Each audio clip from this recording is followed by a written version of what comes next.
Hello students, আমি Moumita ma'am. আশা করি তোমরা সকলেই খুব ভালো আছো। Welcome back to our channel.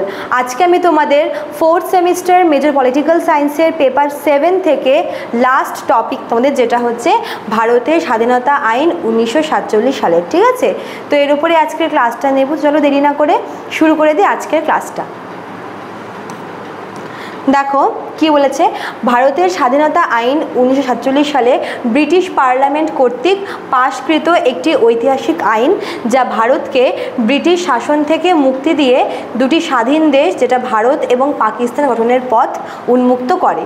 এই আইনটি 18 জুলাই 1947 সালে কার্যকর হয় এবং 15 আগস্ট 1947 থেকে ভারত এবং পাকিস্তান দুই স্বাধীন রাষ্ট্র হিসেবে আত্মপ্রকাশ করে, ঠিক আছে?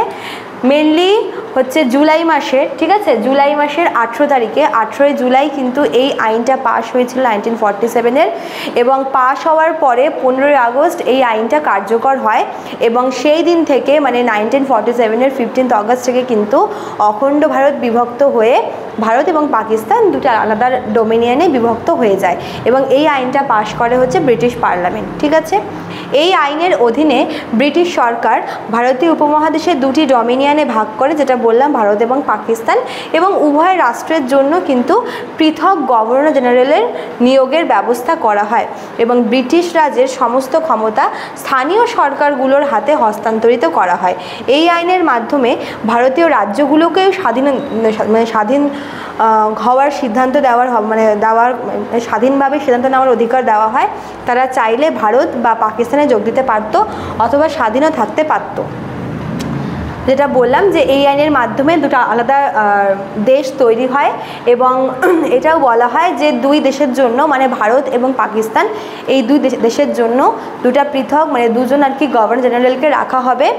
আর যে দেশীয় রাজ্যগুলো যেগুলো ছিল তাদেরকেও কিন্তু স্বাধীনতা দেওয়া হয়, যে তারা চাইলে হয় তারা ভারতে থাকতে পারে অথবা তারা পাকিস্তানের সঙ্গে যোগ দিতে পারে অথবা তারা স্বাধীনও থাকতে পারে, ঠিক আছে? এই আইন অনুযায়ী 1947 সালের 15 আগস্ট থেকে ভারত ও পাকিস্তান তাদের নিজস্ব সংবিধান প্রণয়ন অধিকার লাভ করে এবং ব্রিটিশ সংসদের কর্তৃত্ব তাদের ওপর থেকে উঠে যায়। মানে শুধুমাত্র যে দুটা আলাদা দেশ এরা যে ভাগ হয়ে তাদেরকে হচ্ছে সংবিধানটাও আলাদাভাবে তৈরি করার নির্দেশ দেওয়া হয় এবং দুই দেশের জন্য দুজন পৃথক আর কি গভর্নর জেনারেলকেও কিন্তু রাখার ব্যবস্থা করা হয়। সে সাথে ভারতের সংবিধান সভা দেশের আইন প্রণয়ন এবং শাসন পরিচালনার দায়িত্ব পায়। 1946-এ যে গণপরিষদ তৈরি হয়েছিল বা কনস্টিটিউশন অ্যাসেম্বলি, সে কনস্টিটিউশন অ্যাসেম্বলিকে অধিকার দেওয়া হয় যে সে দেশের জন্য আইন প্রণয়ন করতে পারে এবং শাসন পরিচালনাও কিন্তু করতে পারে, ঠিক আছে? ভারতের স্বাধীনতা আইন 1947 সালে ছিল উপমহাদেশের ইতিহাসে এক গুরুত্বপূর্ণ মোড়। শুধু তাই না, এই আইন কেবলমাত্র যে স্বাধীনতার দিকের পথ খুলে দেয়নি, তা ভারত এবং পাকিস্তানের যে ভবিষ্যৎ গঠনেরও কিন্তু ভিত্তি স্থাপন করেছিল। তবে এর ফলে উপমহাদেশে যে ব্যাপক রক্তপাত উদ্বাস্তু সমস্যা সৃষ্টি হয় সেটাও কিন্তু ইতিহাসের পক্ষে ইতিহাসে একটা পেইনফুল একটা হচ্ছে পার্ট বলে মনে করা হয়। যে দেখো ভাগ তো হয়ে গেল কিন্তু এই যে উদ্বাস্তু সমস্যাটা বেড়ে যায় এবং হচ্ছে অনেকে ভিটেমাটি ছেড়ে চলে যেতে হয়, ত্যাগ করতে হয়, অনেক কিছু ছাড়তে হয়। তো এটাও কিন্তু ইতিহাসের পাতায় একটা গভীর বেদনাদায়ক একটা অধ্যায় হিসেবে থেকে যাবে, ঠিক আছে? এই ছিল ক্লাসটা তোমাদের, খুব ছোট। মেন তোমাদের জানতে হবে যে এই আইনের ফলে কবে আইনটা পাস হয়, এর ফলে কোন কোন নিয়ম নীতি রুলস রেগুলেশন আসে, এতটুকুই, ঠিক আছে?